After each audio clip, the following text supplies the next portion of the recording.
पहले भाजपा बटन दबाएगी आपसे अपना, आप बड़ी ही खुशी खुशी से भाजपा का बटन दबाएंगे और उसके बाद भाजपा आपका गला दबाएगी। ये भाजपा का ट्रैक रिकॉर्ड हो चुका है। जैसे जब चुनाव होने वाला होता है तो कई चीज़ें सस्ती कर दी जाती हैं। पेट्रोल 2 रुपये सस्ता, 5 रुपये सस्ता कर दिया गया, सिलेंडर सस्ता। और जैसे ही चुनाव ख़त्म, कई स्टेट में ऐसा हुआ है, उसके बाद भाजपा जीते या हारे, चीज़ें फिर से महंगी। इसी तरह से वादे बड़े बड़े और वादा बड़ा करके हमसे बटन दबा लेंगे, तो इसके बाद हमारा गला दबाएंगे। बिहार में छात्रों को लठमार नौकरी बांटी जा रही है, शिक्षा दी जा रही है, रोजगार दिया जा रहा है। एनडीए की सरकार है, भाजपा जहां जहां जाती है वहां आबादी की जगह बर्बादी नज़र आती है।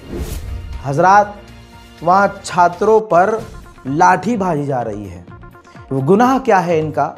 सिर्फ ये पटना के गांधी मैदान का नज़ारा आपके सामने है। ये अभ्यर्थी परीक्षा रद्द किए बिना हरगिज़ नहीं मानने को तैयार हैं, क्योंकि बीपीएससी परीक्षा में धांधली हुई है, छात्रों का ये कहना है। और छात्रों ने मांग की है कि इस परीक्षा को रद्द किया जाए, क्योंकि धांधली हुई है। अब सरकार परीक्षा रद्द करने के बजाय इस कड़ाके की ठंड में उनके ऊपर ठंडा पानी फेंक रही है। बुरी तरह से मारा पीटा जा रहा है। छात्रों की सुनवाई की जगह उनको लाठियों से रेला जा रहा है। पटना में छात्रों का यह हाल है। अभी कुछ ही वक्त पहले हमने देखा कि लखनऊ में जो छात्र हैं उनको भी पीटा गया, बिहार में छात्रों को पीटा गया, दिल्ली की बात ही क्या करना। पूरे देश भर में छात्रों को पकड़ पकड़ कर बीजेपी पीट रही है, सरकार पीट रही है, मोदी जी पिटवा रहे हैं। तो दोस्तों, ये छात्र कौन हैं? ये वही तो छात्र हैं। इनमें से कितने ऐसे होंगे जो अभी परसों तक सोशल मीडिया पर बीजेपी के लिए, योगी अमित शाह जी के लिए दूसरों को गरिया रहे होंगे, अपने आप को कट्टर हिंदू लिखकर एक भीड़ के हिस्से को सपोर्ट कर रहे होंगे, मुसलमानों, दलितों और ईसाइयों के खिलाफ बोल रहे होंगे, लेकिन मिला इनको क्या? लाठी। हजरात, ये हमारे मुल्क का हाल है। जो सरकार हमारे वोटों से जीती है, जीतने के बाद वही सरकार हमारा गला दबाती है। छात्रों के साथ इस तरह का व्यवहार कितना सही है? कमेंट बॉक्स खुला है, आप अपनी राय बिहार के छात्रों के लिए लिख सकते हैं। अगर बिहार से कोई छात्र है और उसको लगता है कि मैंने उसकी आवाज़ उठाने में थोड़ा बहुत कुछ कर दिया है, मेहरबानी करके इस वीडियो को शेयर कीजिए, ताकि गोदी मीडिया इस खबर को तो नहीं दिखा रहा है, हम जैसे जो लोग खबर आपकी दिखा रहे हैं, तो ये खबर इंटरनेशनल लेवल पर फिर वायरल भी होनी चाहिए, ताकि दुनिया को पता चले कि जिस भीड़ से मोदी जी वोट मांगते हैं, उसी भीड़ पर फिर लाठियाँ भजवाते हैं। वहीं मेरे दोस्तों, पूरे देश में खुदाई हो रही है। खुदाई से सभी परेशान हैं। हजरात मोहतरम, ऐसे में अखिलेश यादव ने जो बात कही है उसकी भी जांच होनी चाहिए। अब जांच के लिए जो एजेंसियां हैं वो तुरंत खुदाई कर देती हैं। ऐसे में अखिलेश यादव ने प्रेस कॉन्फ्रेंस में खुलासा किया कि जो सीएम आवास है, माननीय योगी आदित्यनाथ जी का आवास, उसके नीचे भी शिवलिंग है, तो चलिए उसकी खुदाई करवाइए।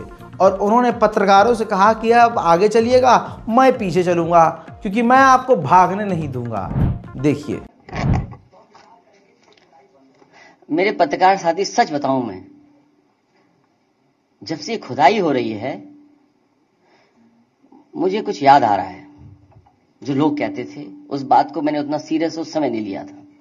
अभी कल ही आपके एक पत्रकार मित्र मिले थे, मैंने उन्हें थोड़ा बता दिया है, लेकिन अब सब प्रेस सबको बताना चाहिए।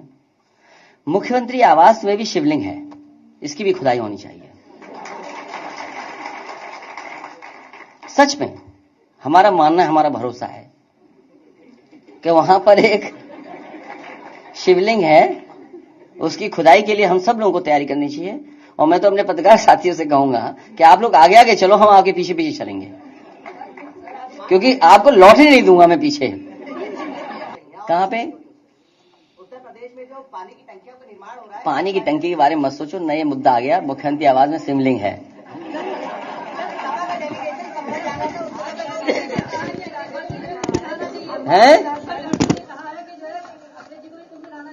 उन्हें पता ही नहीं, हम तो कुंभ में कई बात तो बिल्कुल सही है।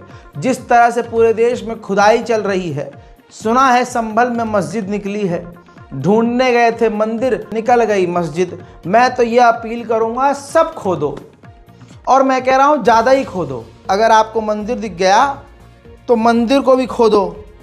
पहले आपने मस्जिद खोदी, मस्जिद के नीचे मंदिर निकला, फिर मंदिर को खोदो और देखो मंदिर के नीचे शायद कुछ और हो।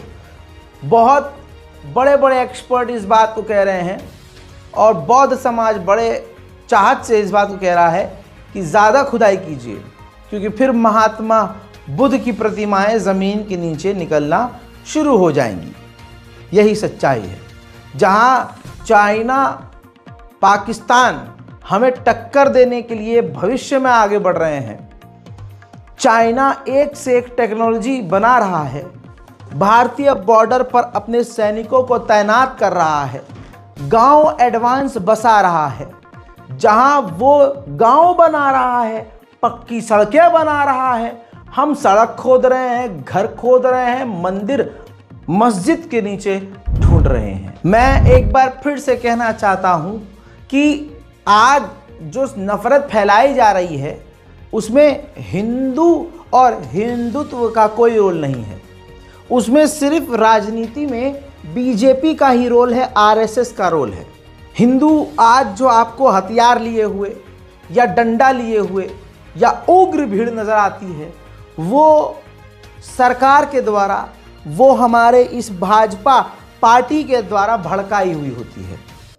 भाजपा से करीबी बाबा होते हैं बहुत सारे, और बाबा भी सारे भड़काऊ नहीं होते हैं। बोलने वाले बाबा तो ऐसा सच बोलते हैं कि आदित्यनाथ जी को मिर्ची लग जाए, तिल मिला जाए, मोदी जी तिल मिला जाए। लेकिन जो दरबारी बाबा हो चुके हैं, पहले के ज़माने में हुआ करता था ना, राजा को खुश करने के लिए फर्जी शायर हुआ करते थे, मौलवी भी तारीफ किया करता था, अरे राजा की शान में, बादशाह की शान में। ऐसे ही राजा के ज़माने में भी तो ये हुआ करता था। तो आज वही बाबा हैं जो भाजपा का काम आसान करते हैं, सीधे साधे हिंदुओं को भड़काकर। अब देखिए संभल के अंदर कितना खतरनाक लेवल का हिंदू मुसलमान कर दिया गया, लेकिन संभल का रिकॉर्ड है कि हिंदू और मुसलमान इतिहास से अब तक साथ मिलकर रहते आए हैं। ये बात कोई और नहीं, वहाँ के वो हिंदू पंडित कह रहे हैं जो मंदिर की रखवाली करते हैं, और वो बता रहे हैं कि यहाँ हिंदू मुसलमान में इतना गहरा रिश्ता है कि मुसलमान बहनों को हिंदू भाइयों ने अपना बहन बनाया हुआ है। ईद हो, दिवाली हो, कुछ भी हो, बड़े ही प्यार मोहब्बत से आज तक सेलिब्रेट करते आए हैं। आज ये जो कुछ भी हो रहा है, प्रशासन, पुलिस, कानून और राजनीति का खेल है, वरना सब मिलकर रहते हैं। गोदी मीडिया का डिजिटल मीडिया प्लेटफॉर्म पर अपलोडेड ये एक छोटा सा इंटरव्यू है जिसने सरकार प्रशासन की पोल खोल दी है कि जो कुछ भी वहाँ हो रहा है, वहाँ हिंदू और मुसलमान ये नहीं कर रहे हैं, वहाँ करवाया जा रहा है, राजनीति है सिर्फ। आप यहाँ पे इतने सालों से, आपने बोला कि आप यहाँ पे जन्म से हैं, तो ये क्या मंदिर क्या जन्म से नहीं था? क्या ये अभी अभी जैसा लोग बता रहे हैं, जैसा क्लेम कर रहे हैं? पहले से था, बहुत पहले से था। यहाँ पर विष्णु रस्तोगी का परिवार रहता था। यहाँ पे लगभग 30-35 घर थे इनके, और यहाँ अच्छा कारोबार चलता था इनका। प्रताप सोनार यहाँ के मेन आदमी है, उनकी दुकान मार्केट में है। पूरा खानदान यहीं था, बड़े भाईचारे से रहे और एक दूसरे से बड़े प्यार से रहते थे, एक दूसरे के सुख दुख में काम आते थे, और यहाँ रिश्ते भी थे, मतलब बहन भाई का रिश्ता भी रखते थे। अब जो ये जो कुआं निकला है, ये जो व्यवस्था हुई, ये कुछ बेच के चले गए, कुछ छोड़ के चले गए, कुछ मुरादाबाद चले गए, कुछ दुर्गा कॉलोनी बस गए।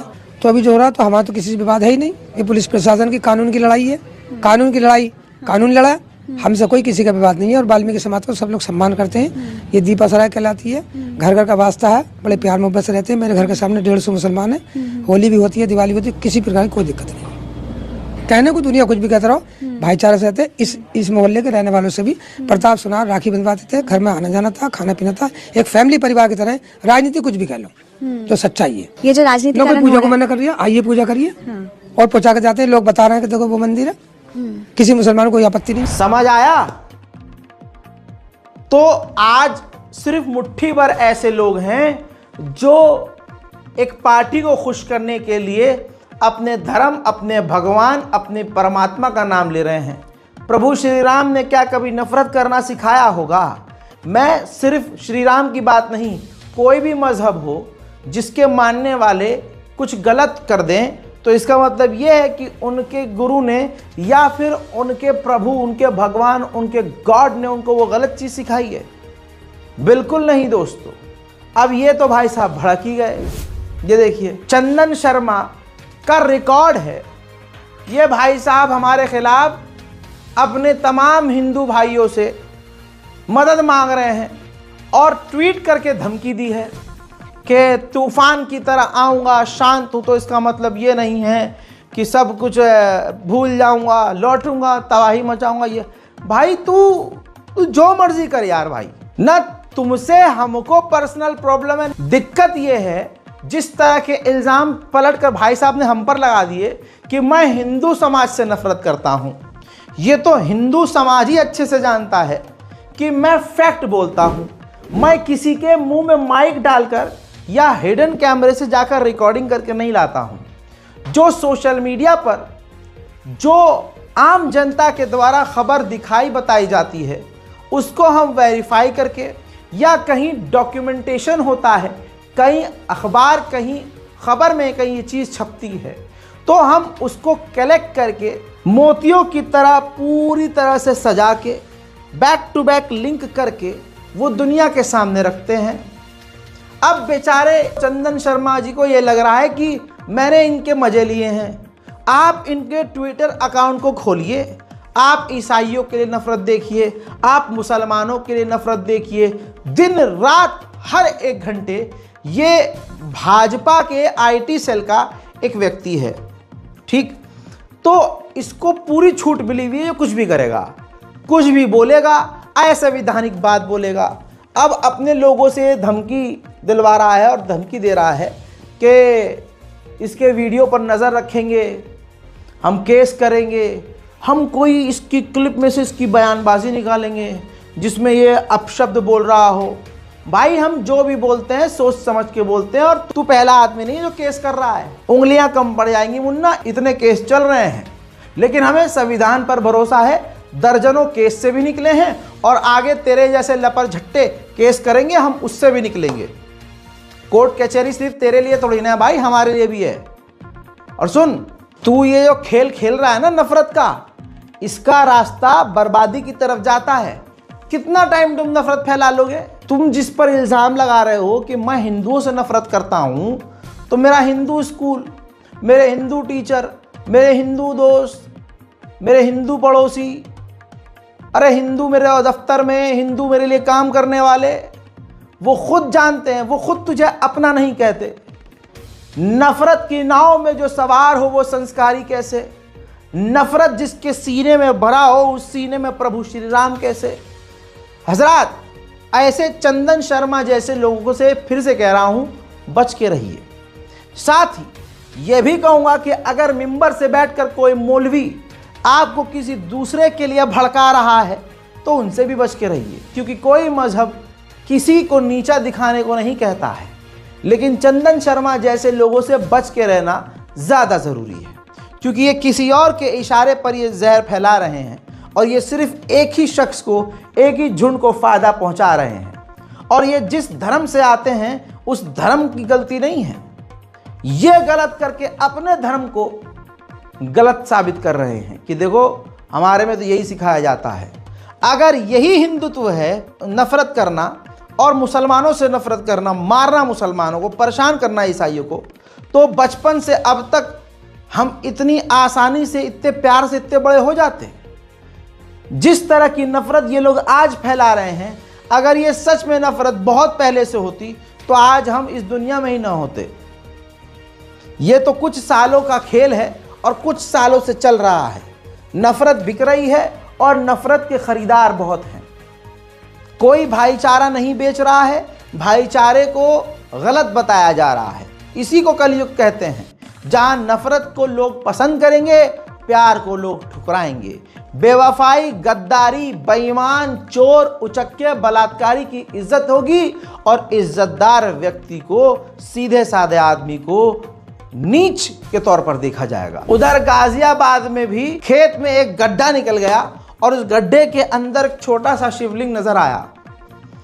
किसी ने यह नहीं सोचा कि शिवलिंग हो सकता है दब गया हो या किसी ने दबाया हो, पहले के वक्त में दफना दिया हो, लेकिन बिना कुछ सोचे वहां के सीधे साधे लोग तुरंत अपनी आस्था को आगे रखते हुए पूजा पाठ करने लगे। वीडियो ये है। कर देगी। हम चलो आप बिल्कुल अंदर तक साहब ना दादाजी तक ये देखो फोटो ये वाली फोटो कितनी है, कितनी छोटी है ज्यादा बड़ी। आप जय श्री राम आप कर देगी। हम चलो आप बिल्कुल अंदर तक साहब ना दादाजी तक ये देखो फोटो ये वाली फोटो कितनी है, कितनी छोटी है ज्यादा बड़ी।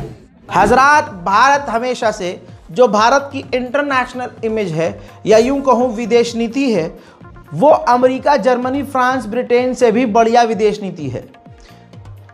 जो भारत की विदेश नीति है उस हिसाब से भारत फिलिस्तीन के साथ है, भारत मजलूमों के साथ है और जुल्म के खिलाफ है।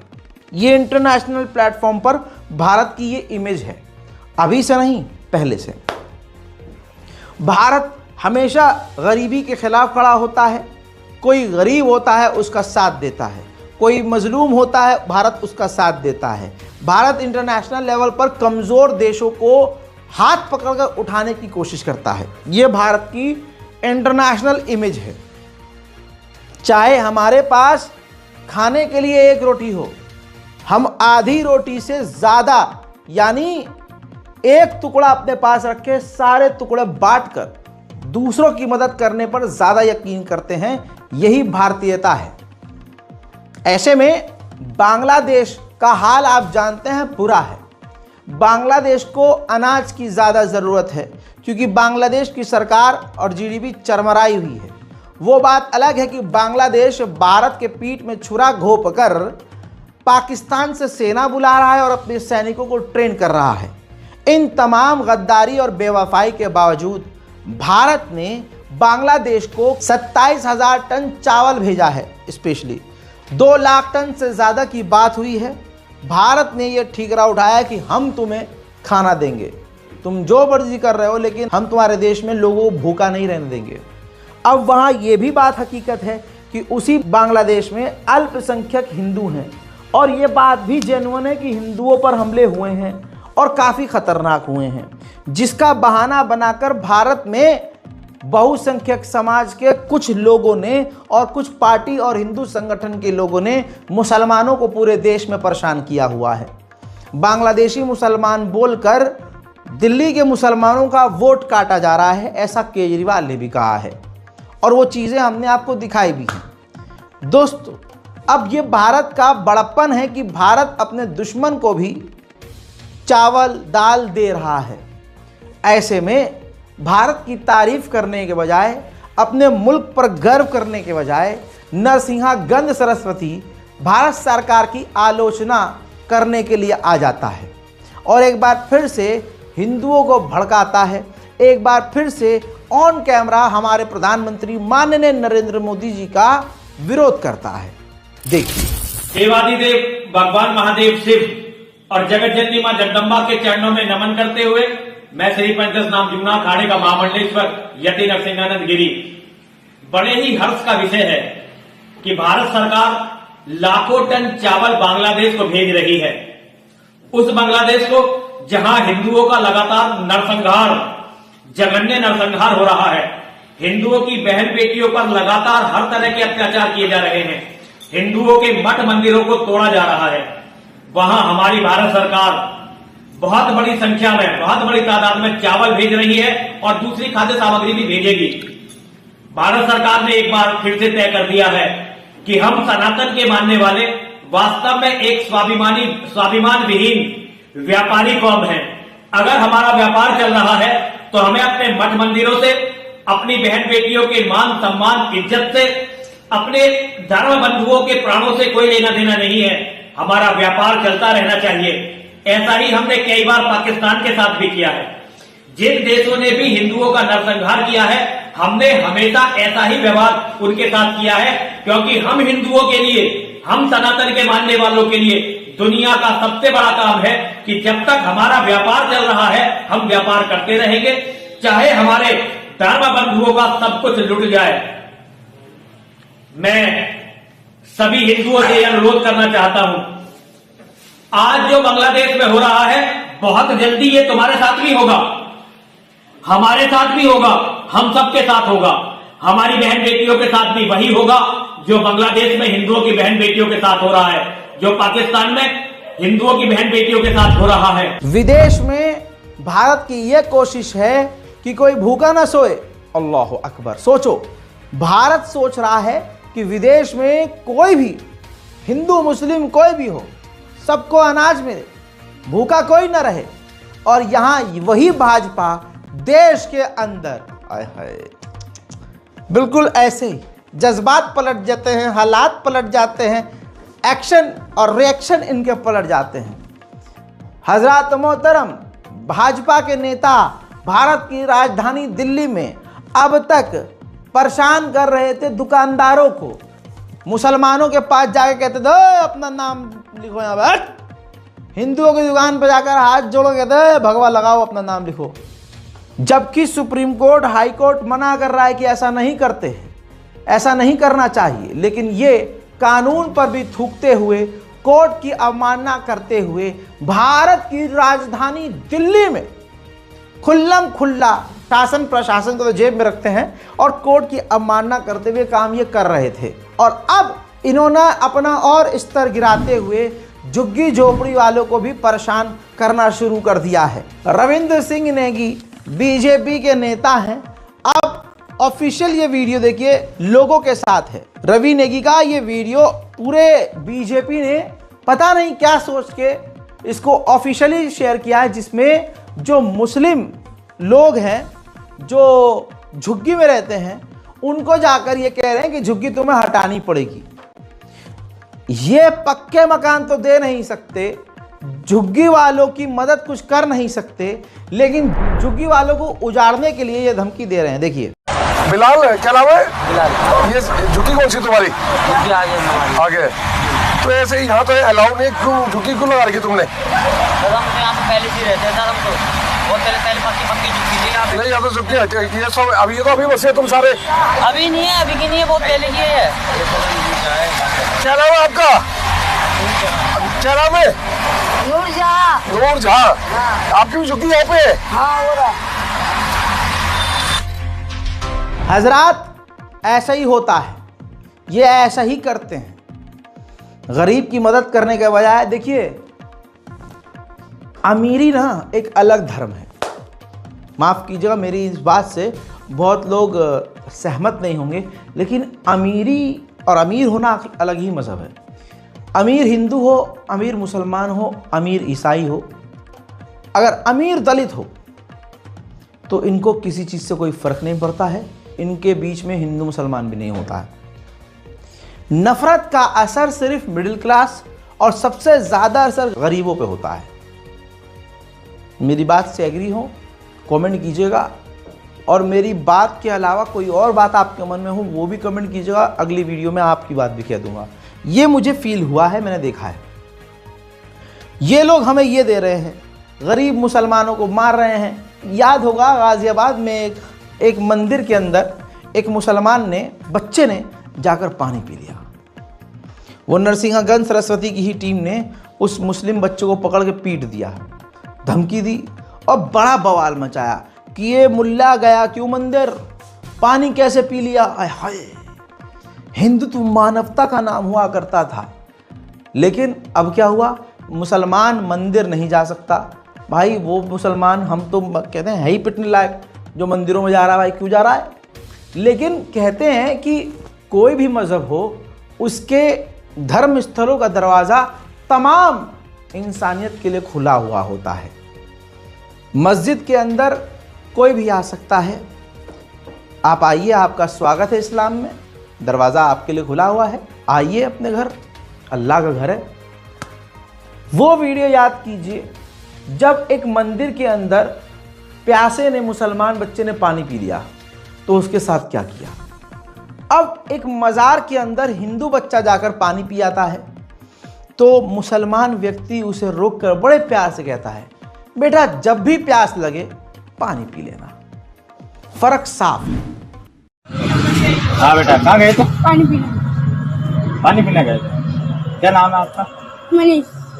पूरा नाम क्या है? डरो मत, डरो मत। मनीष जोशी। क्या नाम है? मनीष जोशी। मनीष जोशी। ये पता है ना ये दरगाह है? कोई बात नहीं बेटा, हमारे इस्लाम में किसी को पानी के लिए, खाने के लिए यहाँ आप बैठ सकते हो, धूप लगती है छाया में आके बैठ सकते हो। अरे पानी पी लिया आपने? और पीना, और पी लो बस। ठीक है, कहाँ रहते हो? पास में?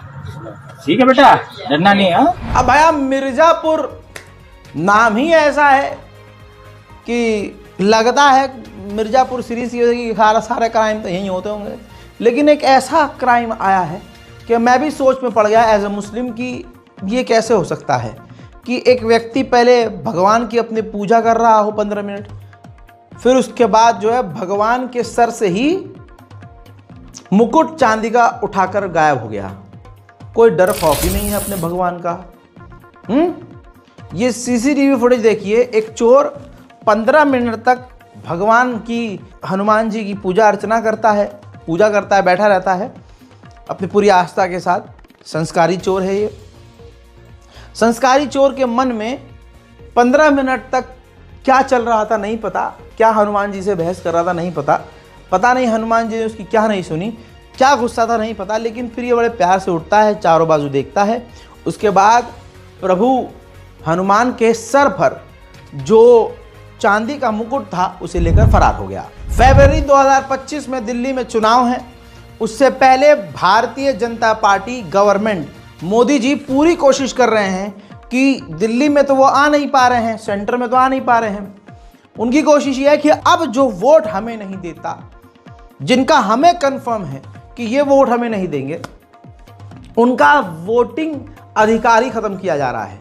मुसलमानों को रोहिंग्या, बांग्लादेशी बोलकर उनके पीछे से ही, हमको पता ही नहीं है भाई, हम घर बैठे हैं, हमें पता नहीं है, और वहां से पीछे से वोट हमारा काट दिया गया है, वोटिंग लिस्ट में हमारा नाम ही नहीं है।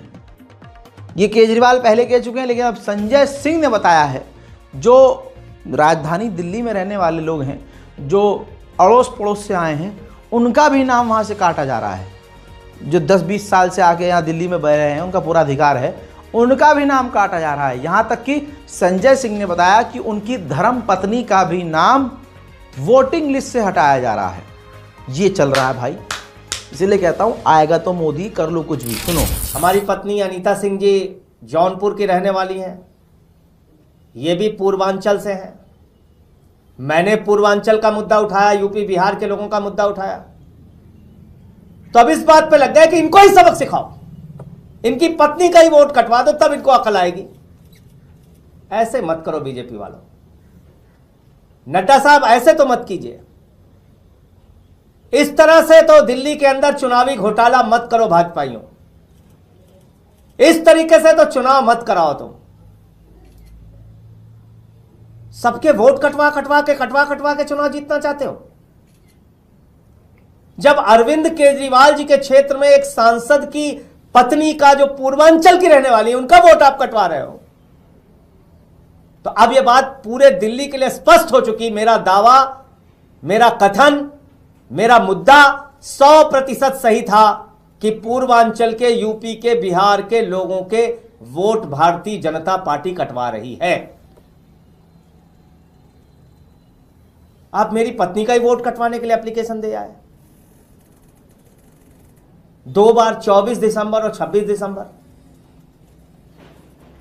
मैं जिस महिला की ओर से एप्लीकेशन पढ़ा, उनका नाम नहीं लेना चाहूंगा, लेकिन उनकी डिटेल मैं चाहूंगा कि आप लोग खुद से पता कीजिए कि वो कौन है जिन्होंने ये एप्लीकेशन दिया है। अब आप देखिए, ये अनीता सिंह जी जो हमारी पत्नी है, उनका जो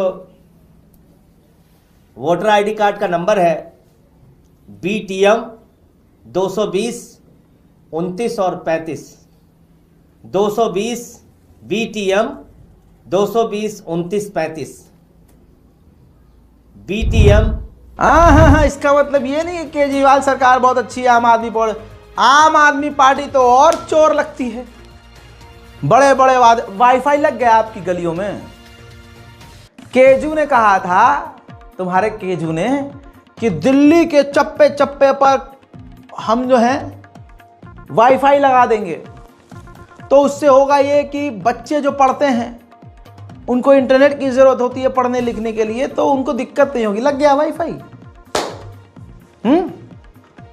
अरे बड़ा एडवांस कर दिया हमने स्कूलों को, ये कर दिया, वो कद्दू कर दिया तुमने। इतने इतने कूड़े पड़े हुए हैं इलाकों में। कर रहा हूं चैलेंज, केजरीवाल करे एक्सेप्ट मेरी बात। रजा गराफी खुद दिल्ली पहुंचकर ऐसे ऐसे गंदे नाले और ऐसे ऐसे खराब एरिया दिखाने को तैयार है कि तुम सोच नहीं सकते। आम आदमी पार्टी वालों, बताओ चैलेंज एक्सेप्ट है? केजू नहीं होगा एक्सेप्ट। तुम्हारी सड़ी हुई बसें, तुम्हारा ये फर्जी दिखावा, बोल दिखाने के लिए कुछ हैं आपके पास मॉडल टाइप में, बाकी यमुना पार चले जाओ, देखो असली दिल्ली। या तो केजरीवाल कह दे कि भाई पूरा यमुना पार अलग है दिल्ली से, बाहर का है भाई, वहां के लिए अलग चुनाव, अलग सीएम कर लो, अलग अपना नेता चुन लो, छोड़ दे। जाइए आप भाई, इधर जाइए यमुना पार, देखिए आप क्या किया है केजरीवाल ने। बहरहाल अब नया सुनिए, केजरीवाल ने मुसलमानों को इम्प्रेस करने के लिए क्या किया था? 2-2.5 साल पहले कहा कि हम जो ये इमाम है मस्जिदों के, जो रजिस्टर्ड हैं, जिनकी मस्जिदें रजिस्टर्ड हैं, हम उनको, मतलब दिल्ली गवर्नमेंट उनको तनख्वाह देगी। भाई साहब, इसके बाद क्या हुआ? जो मस्जिद की कमेटियां हैं उन्होंने अपने इमामों को, ज़्यादातर इमामों को जो है तनख्वाह देना बंद कर दी कि भाई अब तो भाई हम दे रहे 8,000 10,000, अब आपको मिलेंगे 18,000 20,000 सरकार की तरफ से। उसमें मस्जिदों के कमेटियों ने भी खूब धांधली करी। कैसे? दिल तो होता नहीं इनके पास। मस्जिद के इमाम को, किसी इमाम को ये दे रहे थे 10,000 रुपये, एग्जाम्पल के तौर पे चंदा करके 10,000 रुपये देते थे। केजरीवाल ने ऐलान किया, कहा मस्जिद के इमाम को 16,000 रुपये देंगे, तो अचानक 10 से 16 हो गई, 6,000 बढ़ गए। तो मस्जिद के इमाम के डायरेक्ट अकाउंट में ये गवर्नमेंट जो है 16,000 रुपये डालने लगी। ऐसे इमामों को जानता हूँ मैं, मौका लगेगा तो उनके बयान भी रख दूंगा मैं, कमेटी को भी चैलेंज कर रहा हूँ, ऐसी कमेटी को भी जानता हूँ मैं। तो उन्होंने क्या किया, इमाम साहब से कहा, इमाम साहब 10,000 रुपये तनख्वाह हम आपको देते थे, सरकार आपको जो है 16,000 दे रही है, तो आपके अकाउंट में 16,000 जब आएंगे तो 6,000 आप वापस कर दीजिएगा हमें निकाल कर। भाई सब अपने अपने लेवल पर फ्रॉड कर रहे हैं सब। वो इमाम का भला ये खुद मस्जिद की कमेटियां नहीं बर्दाश्त कर पा रही हैं कि नहीं, ऐसे कैसे 16? ना ना ना, वो निकाह भी पढ़ते हैं, तलाक भी पढ़ रहे हैं और तकरीर भी कर रहे हैं, मजलिस में भी जा रहे हैं और ये भी कर रहे हैं, इतना पैसा कमा रहा है मुल्ला। हमारी कौम इमाम और इमाम के औलादों को, इमाम के बच्चों को, उनके परिवारों को तरक्की देखना बर्दाश्त नहीं करती है। ये भी हकीकत है, नेशनल प्राइम टाइम में बोल रहा हूँ, सच्चाई है, सबूत भी है मेरे पास। तो दोस्तों, अब मस्जिद के इमामों ने 17 महीने तक बर्दाश्त किया और अब केजरीवाल के पास पहुंचे और कहा कि 17 महीने से आपने जो वादा किया था, इमामों को तनख्वाह ही नहीं मिली। जी हां, तनख्वाह ही नहीं मिली। आम आदमी पार्टी जो वादा कर रही है, शुरू में दिखाने के लिए वो पूरा आधा करके दिखा दिया। मतलब मान लिया कि 2100 रुपये बांट रहे हैं, तो हाँ बांट रहे हैं महिलाओं को, सारी महिलाओं को नहीं, और कुछ टाइम के लिए बांट दिया, 1 महीने बांट दिया बस। और परसों किसने देखा है 4 महीने बाद बांटेंगे कि नहीं बांटेंगे, किसने देखा है? नए कानून लगा दिए, कई नए रूल लगा दिए जो जनता नहीं पूरी कर पा रही है। अब 17 महीने तक मस्जिदों के इमामों को तनख्वाही नहीं दी। क्या करें अब भाई, कौन जिम्मेदार है? तो केजरीवाल के ऐसे खोखले वादे का क्या फायदा? ये सरकार हो या कोई और सरकार हो, ये सरकारें गरीबों को कीड़ा मकोड़ा समझती हैं, लेकिन भाजपा इसमें सबसे आगे है। लखनऊ रेलवे स्टेशन पर देर रात को जिनकी ट्रेनें लेट हैं या जिनकी ट्रेन का समय अभी नहीं हुआ है, गरीब जिनके गोद में छोटे छोटे बच्चे हैं, ठंड कितनी है याद रखिएगा, वो स्टेशन पर ही सो रहे हैं। तो ये एक साहब हैं, इनके चेहरे को ध्यान से पहचान लीजिए। दिख तो ये इंसान रहे हैं लेकिन इंसान नहीं है। ये लखनऊ के DRM हैं, SM शर्मा।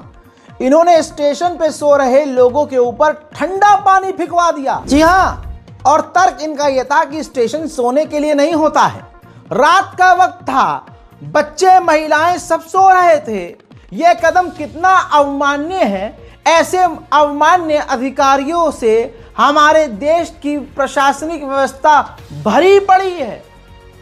यह कैसा इंसान है भाई? छोटे छोटे बच्चे, कड़ाके की ठंड और ठंडा पानी बच्चों और महिलाओं के ऊपर। तर्क यह भी है कि भाई स्टेशन पर वेटिंग लॉन्ज भी है।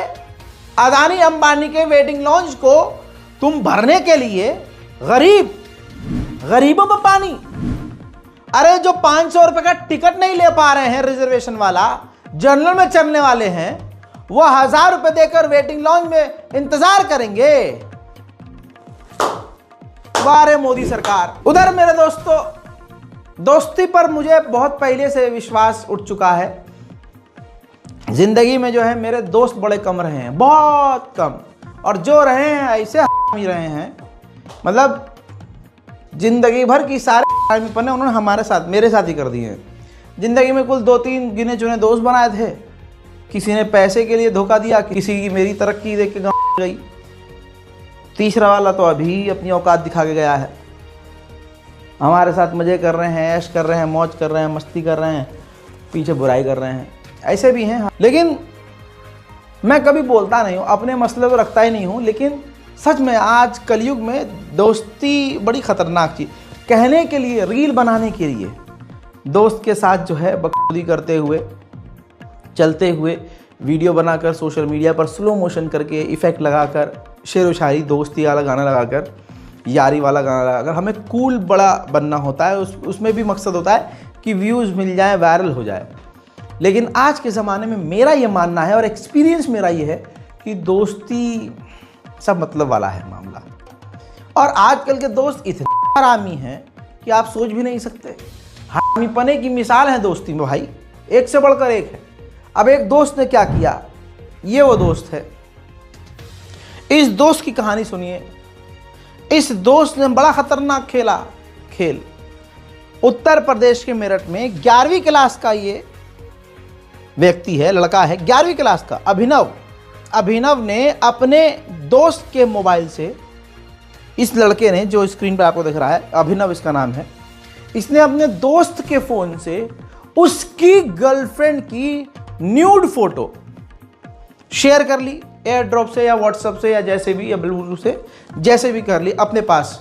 यानी अपने दोस्त की गर्लफ्रेंड की फ़ोटो अपने दोस्त के फ़ोन से चुपके से हासिल कर ली। और उसके बाद अपने दोस्त की गर्लफ्रेंड को ब्लैकमेल करने लगा। अब ब्लैकमेल किस चीज़ के लिए कर रहा हो? लूडो खेलने के लिए? समझदार को इशारा काफ़ी। अब गर्लफ्रेंड थी लॉयल अपने बंदे से, उसने भाई अपने बंदे को बता दिया कि जी तुम्हारा दोस्त ऐसे कर रहा है, ब्लैकमेल कर रहा है, मेरी फ़ोटो उसके फ़ोन में है और वो मुझे फ़ोटो दिखाकर धमकी दे रहा है। इसके बाद वो जो दोस्त था, जिसकी गर्लफ्रेंड थी, वो अभिनव को एक सुनसान जगह काली नदी पर ले गया और पूरे इंतज़ाम से गया था, हथौड़े से सर पर वार करके कत्ल कर दिया। बहरहाल जैसे तैसे खुलासा हुआ और अभिनव इस दुनिया में नहीं है। उसका दोस्त जो कातिल है वो जेल गया है। अब मेरा सवाल ये है, पहली बात दोस्ती पर ये सवाल है, ऐसे भी होते हैं दोस्त हरामी। और अब एक सवाल ये है, सबक भी है। एक लौंडा मर गया और उसको मारने के इल्ज़ाम में दूसरा जेल गया। वो जो लड़की है, एक लड़की की वजह से ये कांड हुआ, वो लड़की अब क्या करेगी? उसकी शादी या उसकी सेटिंग हो जाएगी कहीं और। समझो भाई, जो प्यार करता है अब वो लंबे समय के लिए जेल गया और आपको लगता है कि वो उसका इंतजार करेगी। बड़े भोले हो तुम। और बेचारा, भगवान उसकी आत्मा को शांति दे, जो बेचारा मर गया। गलती थी, लेकिन ऐसी गलती नहीं थी कि उसको कत्ल कर दिया जाए। बात कर सकते थे, कोई और रास्ता हो सकता था, कानून हाथ में लेने की जरूरत नहीं थी। अब लड़की कर लेगी तीसरे से शादी, या फिर तीसरा बन जाएगा बॉयफ्रेंड। सिंगल कौन रहती है? सबको दो दो तीन तीन चाहिए होते हैं। एक आध को एक सही हो जाए, काम चल जाए तो बहुत ही बढ़िया है। हालात तो वैसे ही बहुत ख़राब हैं हर जगह के। सिर्फ शहर तो नाम के बदनाम है, इधर उधर बहुत बड़े बड़े कांड हो रहे हैं, गाँवों में और बड़े बड़े कांड हो रहे हैं। बहरहाल सबक एक ये है कि भाई दूर रहो लौंडियाबाजी से, बहुत दूर। ये लड़की आज के टाइम पे इतनी ख़तरनाक है, शादी से पहले भी तुम्हें बर्बाद कर सकती है और शादी के बाद तो करती ही है। कानूनी ऐसे है भाई, शादी से पहले भी अगर किसी के चलते हुए कह दिया अरे इसने मेरा बलात्कार करने की कोशिश की है या मुझे छेड़ रहा है, तो पूरा ज़माना बिना लड़के से कुछ पूछे उसे रेल देगा। उनमें से आधे से ज़्यादा इसलिए उसको और रेल रहे होंगे कि हमसे इम्प्रेस हो जाएगी, अरे मैडम आपके कहने में हमने क्या पेला है लौंडे को, देखो इम्प्रेस हो जाए। शादी जिससे हो गई तो भैया एलिमनी के नाम पर पूरी प्रॉपर्टी हड़प, मतलब लड़के से शादी कर लेंगी और पति अगर उसके हिसाब से चले तो अच्छी बात। लड़का अपनी माँ को, अपनी बहन को जूते तले रखे तो बहुत बढ़िया, मायके वालों को सर पे बिठाए तो बहुत बढ़िया। अगर लड़की के हिसाब से ना चले तो भैया अलग हो जाओ, बच्चे अलग कर लो, एलिमनी लो, बच्चों का खर्चा अलग से लो, अपना खर्चा अलग से लो, ना दे तो उसे टॉर्चर करो,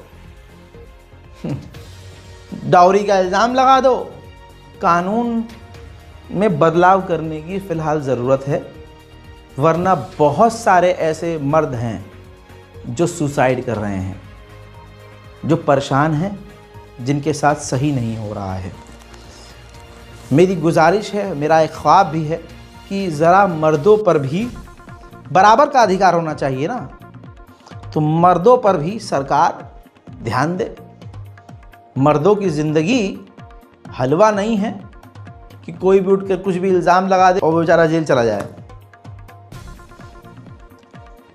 कानून का गलत फ़ायदा लड़कियां उठा रही हैं, ये बात साफ सीधी नज़र आ रही है। उधर बाबा जी ने जो बात कही है, शायद आप उनकी बात से सहमत हों, शायद ना हो, शायद मैं अपनी सोच रखूं तो शायद आपकी नज़र में गलत हो जाऊं, लेकिन बाबा जी कह रहे हैं कि लिव इन रिलेशनशिप में रहना ऐसा ही है जैसा पहले के ज़माने में वैश्यावृत्ति हुआ करती थी।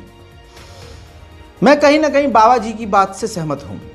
देखिए, लिव इन क्या है? लिव इन पुरानी भाषा में जिसे वैश्यालय कहते थे, उसे आपकी अपडेट भाषा में लिव इन कहते हैं। बहुत बड़ी बात आप कह रहे हैं। हाँ, तो बड़ी बात तो है ही। आप वैश्यालय को लिव इन बना रहे हैं। वैश्यालय है, यानी लिव इन में जो रहते हैं, जो स्त्रियां या लड़कियां या बालिकाएं, वो वैश्या, आप उनको वैश्या कह रहे हैं? आप बताइए, विवाह के पहले आपने एक पुरुष से, एक स्त्री से, दूसरे पुरुष से, दूसरी स्त्री से, जो नाना प्रकार के, जो सबके सामने अपने आप को परोसता रहे, पुराने लोग तो इसे वैश्य ही कहते थे ना। आप क्या कहते हैं आपकी भाषा में? आप इसे सती सावित्री कहेंगे? बताइए। जो आपको, आप एक स्त्री 4 लोगों के सामने परोस दे अपने आप को, वो क्या हो सकती है? पतिव्रता। लिव इन में 4 लोग कहाँ रहते हैं? एक लोग रहता है ना, एक रहते हैं। हाँ, तो एक से, फिर एक के साथ पेट भर गया तो दूसरा जिंदाबाद, दूसरे से भर गया तीसरा जिंदाबाद। आप बताइए, आपके दादा दादी ने पहले लिव इन में समय गुजारा कि डायरेक्ट विवाह किया? डायरेक्ट विवाह किया। तो वो गलत थे? देखा भी नहीं था एक दूसरे को। वो गलत थे? ये मैं कैसे कहूँ? सही थे, गलत थे? बताइए। मुझे लगता सही थे वो। थे। फिर आज के लोग सही कैसे हो सकते हैं? जो पहले हमारे यहाँ कहते हैं बिना विवाह के आप किसी स्त्री के संग रह रहे हैं वो पाप है। बिना विवाह के आप किसी पुरुष के संग रह रहे हैं वो पाप है। वो एक वैश्यालय को आपने लिव इन नाम दे दिया। नहीं, अब ये लोग तो कहता है ना, ये जवान लड़का लड़की की कंपेटेबिलिटी मिलनी चाहिए। अभी मेरे दोस्तों, आपकी क्या सोच है वो आप लिख सकते हैं कमेंट में, लेकिन यही बाबा हैं जो बड़ी हाईलाइट में रहते हैं। लेकिन फ़िलहाल ये दुबई जब गए थे तो इतना इम्प्रेस हुए कि इन्होंने आने के बाद अंधभक्तों की और सरकार की बेहतरीन लेवल पर धुलाई कर दी है। लोगों का मुंह देखने लायक था और सोशल मीडिया पर अंधभक्त इस वीडियो से बचते हुए नजर आ रहे हैं। बाबा को सुनो आण भक्तों। मैं दुबई गया कथा करने, मैंने दुबई को देखा। खुद का पानी नहीं उस देश में, लेकिन वो देश इतना हरा भरा है। दूसरे देशों से माटी मंगाई, पेड़ पौधे लगाए, सड़कों के किनारे फूल खिले हुए हैं। इतना सा गड्ढा नहीं है किसी सड़क में। वहाँ सड़कें बनती हैं 50 साल के लिए, और हमारे यहाँ सड़कें बनती हैं, एक बारिश आई सड़क बह गई। अब सोचिए इतने बड़े देश में क्राइम जीरो है, चोरी नहीं होती। सोने की दुकान खोल के चला जाए कोई चुराने वाला नहीं है। और हमारे यहाँ तो तुम कथा सुनने आई हो, चप्पल उतार दो तुम्हारी चप्पल गायब हो जाएगी 3 घंटे में। वहाँ नेता नहीं चलते, वहाँ राजा है एक, और वो राजा पूरे देश को घूम घूम के देखता है कि मेरे देश में कहाँ कमी है। और हमारे यहाँ नेता चलाए 2 कौड़ी का तो उसके पीछे 10-20 गाड़ियां चलती हैं, चलती हैं। वो अपनी लाव लश्कर में खर्चा करता है। उसे क्या मतलब कि तुम्हारे देश में कहाँ पानी बह रहा, कहाँ बाढ़ आ रही है। नाला साफ होता है, चैम्बर खोल के चले जाते हैं, उसमें कोई डूब के मर जाता है। ये दुर्दशा है। वहीं मेरे दोस्तों जैसे हालात है देश के, देखिए सभी लोगों को सेल्फ डिफेंस का अधिकार है। तो जो मुस्लिम मदरसे और मुस्लिम स्कूल्स हैं, वहाँ की जो लड़कियाँ हैं, लड़कों की बात नहीं कर रहा हूँ, लड़कियाँ हैं खासकर, उनको भी सेल्फ डिफेंस की शिक्षा देने का प्रबंध होना चाहिए। अब ये वीडियो कहाँ का है, सोशल मीडिया पर, ट्विटर पर मेरे सामने जब आया तो मेरे दिमाग में ये बात आई कि ये बेहतरीन कदम है। आज हिजाब और हिजाब वाली लड़कियां किसी भी तरह से पीछे नहीं हैं। देश की खातिर मर मिटने वाली कौम की शहजादियां हमारे घरों में होनी चाहिए। अपनी इज्जत के साथ साथ देश की इज्जत, कौम की इज्जत, मिल्लत की इज्जत बचाने वाली बेटियां हमारे घरों में होनी चाहिए। उम्मीद करूंगा कि नेशनल प्राइम टाइम में आपको मज़ा आया होगा, मज़े में आपको बड़ी खबरें मिली होंगी, और उम्मीद करता हूं कि मेरी आवाज़ को दबाने वालों को आप संभालेंगे। खबरों का सेक्शन मैं संभालूंगा, मुसल्ले पर जाकर दुआएं आप करेंगे, फ्रंट पर रह के आपके लिए मैं लड़ूंगा। मैं हूं रज़ा और आप देख रहे थे रज़ाग्राफी। जय हिंद।